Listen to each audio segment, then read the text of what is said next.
Welcome to My Opinion here on My Opinion TV.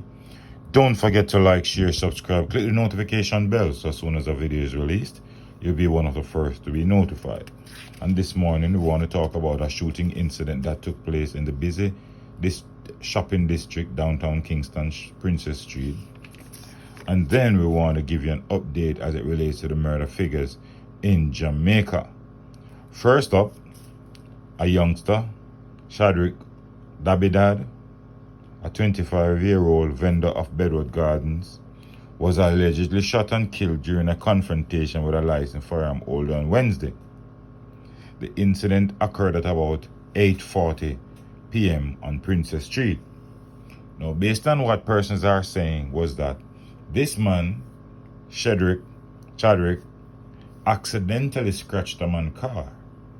The man got out the car and an argument ensued. He pulled his firearm and shot Chadrick dead. Well, the police are reporting that this firearm holder said he was attacked by Dabidad, and in self-defense he pulled his firearm and shot him.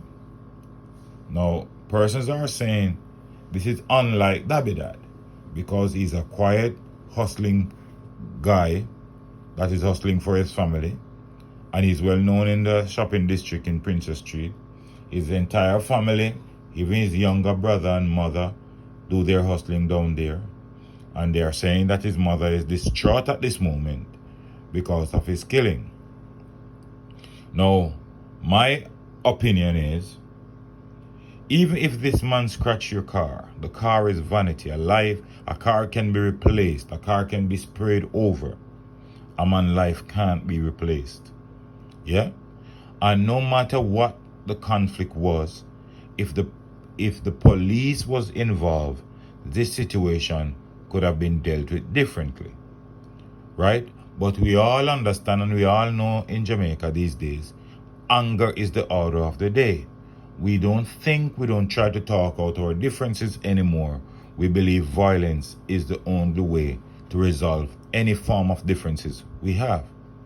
This is a case with this situation.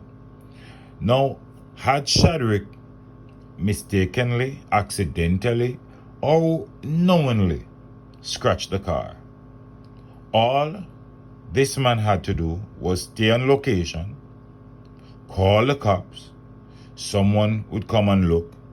Now, based on what the cop come there and sees, it is dependent on the cop now to charge him or to get him to accept damage and fix the car.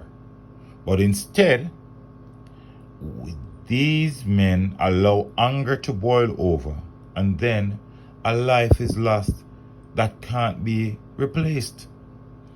A mother is grieving the loss of a son.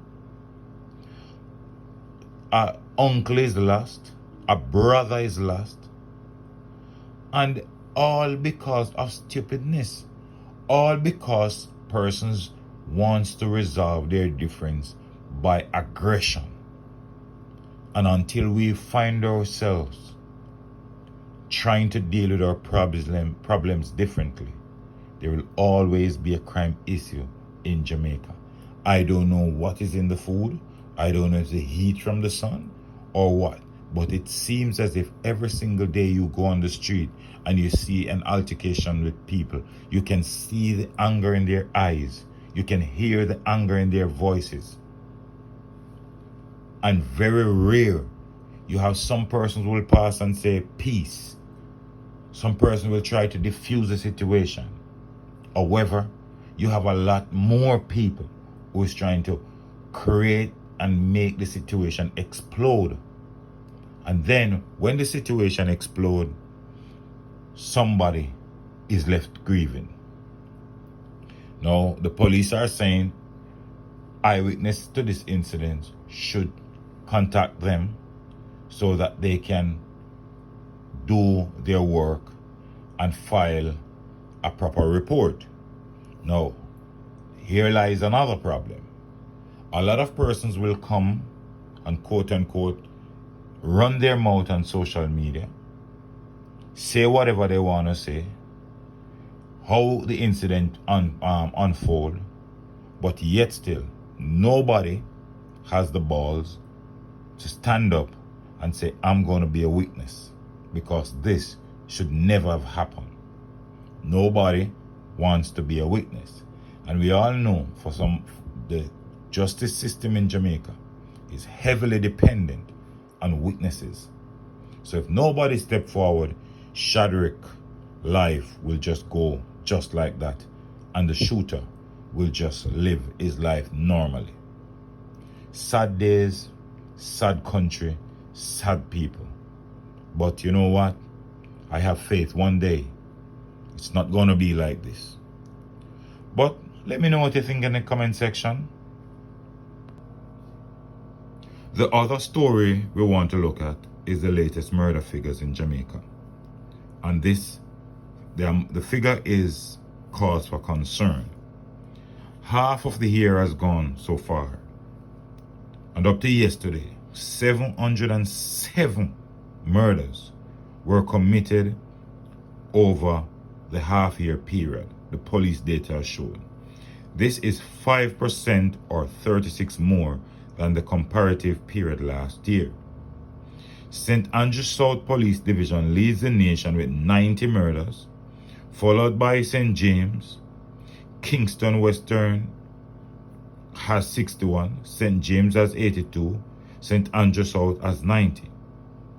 Trelawney has the fewest murder, they got 6, St. Mary has got 8, Portland has 9. But it's kind of disturbing for Portland because Portland has 4 more murders than what they had last year. Yeah? And so far, 273 killings occurred between 6 p.m. and midnight, while 195 occurred between 6 a.m. and midday. Now, for a country that has a population of over 3 million, or just about 3 million, to lose 707 of its citizens is very disturbing. And listen, it's only half of the year. So if they continue on this trend, we'll have at least over 1,400 murders. And this is a very disturbing trend, and this is very disturbing. These murders are not police statistics as it relates to who police killed. This is relates to gangsters killing innocent people or their cronies. And for 707 Jamaican citizens to lose their life at the hands of hoodlums, it speaks a lot. And the politicians who sit in the House of Representatives have to come together and find laws that will cause people to desist from committing murders. But as it stands now, all we get in the House of Parliament is a lot of talking, right? The police are working their butts off just to try to reduce crime. But you know, the police can't be everywhere, every time, all the time. And then the police are not being supported by a lot of citizens.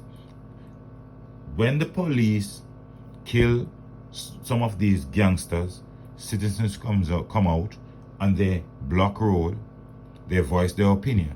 But when these hoodlums kill people, you hardly hear anybody step forward and say, you know what, we want the crime to end, we want this to end. And nobody puts their hands up and say, you know what, I'm going to be a witness. I saw this crime, I'm going to be a witness. Now, it's so sad. St. Andrew South Division, we all know what's taking place in and around that area. St. James needs no introduction. But, you know, the little communities in Portland, Trelawney, you know, that have been doing well. These hoodlums sometimes run away from St. Andrew South, run away from St. James and go into those communities, infiltrate the youngsters down there. And then, you know, all of a sudden, the Trelawneys, the Portlands, the St. Mary's becomes a parish of crime, because persons run away, they migrate from one parish to another, and they create mayhem. But we hope the police, we hope the government will put a lid on these situations, improve police patrols, improve CCTV in and around the country, will help to reduce crime and bring Jamaica back to some semblance of normalcy.